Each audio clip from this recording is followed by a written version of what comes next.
Welcome to another episode of Badman Reviews, and today's episode is a special one to me, since Shadow of the Colossus was the reason I started cut content.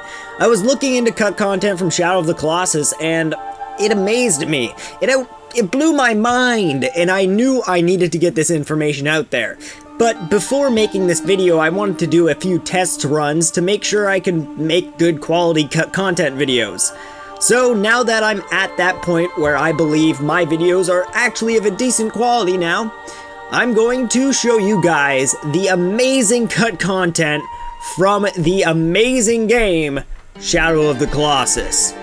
Before we jump into the hot, juicy cut Colossuses from the game, let's talk about a few smaller things that are still pretty interesting. First off, let's talk about what has been titled by the fans as the Invisible Lands, an area outside of the map filled with collision data and almost nothing to see. Back when Shadow of the Colossus was being conceptualized, there was originally going to be 48 Colossi, which was then cut down to 24 and eventually made its way down to the 16 we know today. But to fit 24 Colossi into the game, we would have needed a larger map, which is why we have the Invisible Lands. The Invisible Lands are located in section 8H and 8J, and has a few mountains scattered around, but the whole area is explorable, unless you head too far south. Heading too far south will cause Wanda to freeze, but will still allow for camera movement around Wanda. 8J also has some weird blue triangles that have no collision data and will also cause Wanda to freeze. Also located outside of the map in all of these areas that are highlighted in blue are unused mountain designs that are still just sitting here with no home to go to. But most notably are these mountains at A3, I8, and J6 to J7. Most of these are still kind of boring and untested, but there is one area hidden outside of the map which is pretty much complete and looks amazing. This area is known as the Dam, which is located in I2. This huge structure was originally designed for the larger world that housed the 24 Colossi. The Dam is a huge structure with even more to the left and right of it to be seen.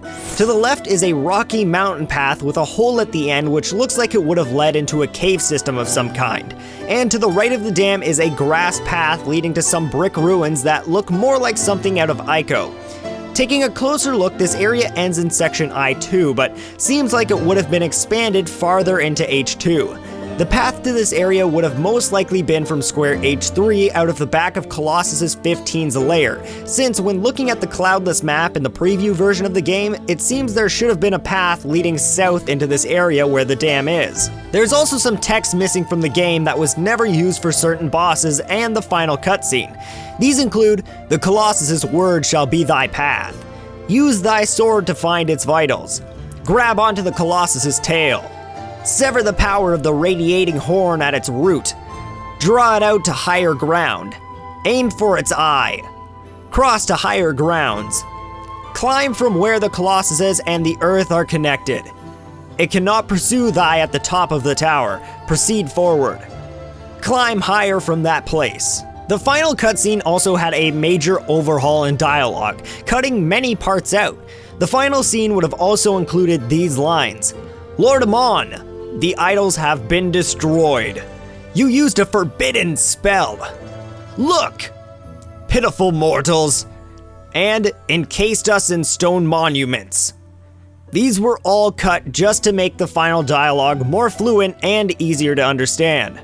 A few items also never made it into the game. One of these was the Mask of the Titans, which when worn would allow you to cause increased damage to any Colossi when attacking it. The last item which can still be hacked back into the game is the Eye of the Colossus, which allowed Wanda to see the world from the perspective of the boss you were currently fighting. The item is actually really fun to use and can even be used during death scenes to see what the Colossus is seeing as it falls to its death. Man, that's sad. Also, the last thing before moving on to the good stuff was a single audio track that in itself is very interesting, since it's the only one in the game that isn't orchestrated.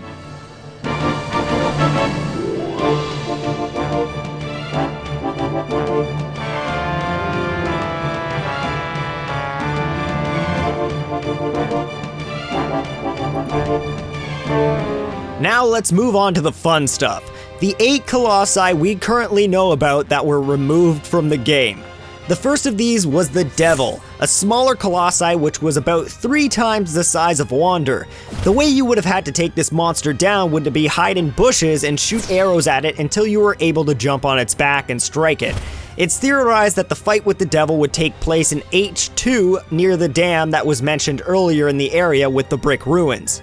The next Colossus was the Phoenix, which would have been a bird with an ostrich-like neck that would have been covered in flames, making it impossible to climb it before plunging it into a lake to put out its flames. This Colossus specifically was rumored to be left out due to being overpowered. The area where you would have fought the Phoenix is assumed to have been near Colossus number 9's home, since many of the trees there match those in the pictures, and in the preview version of the game, there is a lake near this area that has no use during the fight with Colossus number 9, but was eventually taken out in the final release of the game. Next is Rock, another bird Colossus that is actually fought in a much different way than the bird we have currently in the game.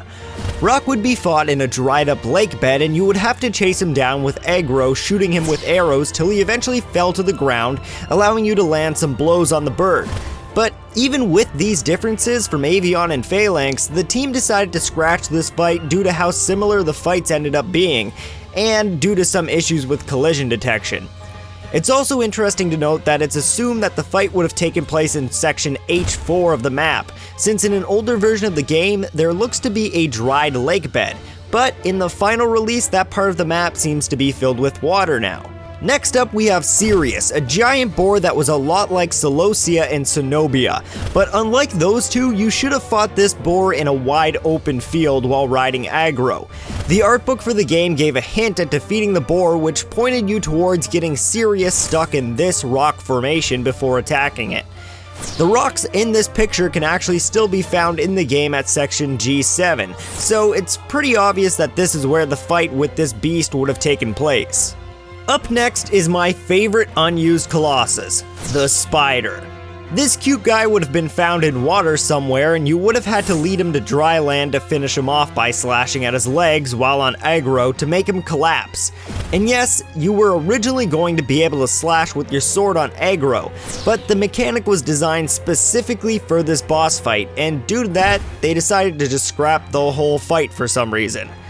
One other interesting fact about this boss is that while searching for where it may have been located in the world map, it was found that the entrance to the Forbidden Lands is actually further than it should have been, meaning that the spider would have spawned farther north, but to cover up its old location, they moved the cliff and entrance farther south to cover up the old area.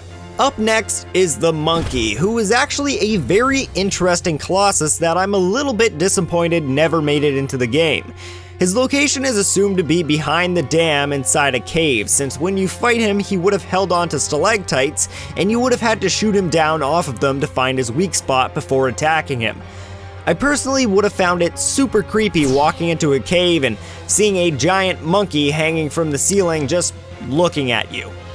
Next up is the Griffin, a large 4-legged colossi that would have been fought much like Dirge, where you would have been chased down while on aggro and would have eventually had to find a way to jump off aggro onto the Griffin to get to its weak point. The boss during playtesting was found to cause frustration, since getting onto the beast was very hard and time consuming, and falling back off of it wasn't too hard, meaning you would have to spend a lot of time falling off of the Griffin and climbing back up trying to get to its weak point. And because of this, they decided to leave the Colossi out of the game. The last unused Colossi is known as the Worm, which is the Colossus we know the least about, besides a few pictures and a description saying its bulb-like head is its weak point. Besides that, there really isn't anything else we know about this beast. Shadow of the Colossus is one of my favorite games, and to be able to make a video like this on it makes me so happy, and I really hope all of you enjoyed this video. I personally would love to see a remake of Shadow of the Colossus on the new gen consoles with the 24 Colossi that didn't show up in the original game, or maybe even the 48 that were planned originally. That would be amazing, and I would love it, but we'll never know, and it'll probably never happen. But Till next time, I'll see you guys in the next video. I just have to give a huge shout out to my Patreon supporters, because without them, I still wouldn't be making videos. So, a huge thank you to Rob LaLiberty, Brad Moore, Andre Drulard, Thomas Bethel, Ian Selch, Jeremy Olivo, and the YouTubers Possum Gamer, Cray Trey, Legend Gary, and After End Media.